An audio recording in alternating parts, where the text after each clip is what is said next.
বেহুশের চৈতন্যদান পৃষ্ঠা নাম্বার 5 থেকে 7। যিনি লেখছে তিনি কাজী বেনজর হক আল চিশতি নিজামী। লেখক কাজী বেনজর হক চিশতি নিজামী তিনি মানুষ সম্পর্কে ব্যাখ্যা করলেন। তার বইটার নাম হলো বেহুশের চৈতন্যদান। এই প্রশ্নের সমস্ত ফায়সালা এই কিতাব থেকে আমরা পেয়েছি। বাউল শিল্পীরা যে কিতাবটির কথা বলল এই সেই জনপ্রিয় কিতাব বেহুশের চৈতন্যদান। লেখক কাজী বেনজর হক চিশতি নিজামী রহমাতুল্লাহ আলাইহি। এমন কোনো বাউল শিল্পী নাই বা পীর ফকির নাই এই বইটি পড়েন নাই বা তার সংগ্রহশালায় নেই।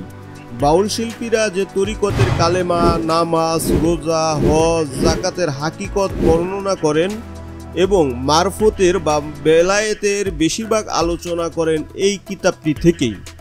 তাই আপনার যদি এই বিষয়গুলি জানার বা বোঝার প্রচণ্ড ইচ্ছা থাকে তাহলে এখনই অর্ডার নাও বাটনে ক্লিক করে অর্ডার করে ফেলুন। পরে আবার ভুলে যেতে পারেন, ভুলে গেলেই কিন্তু মিস করবেন। ধন্যবাদ।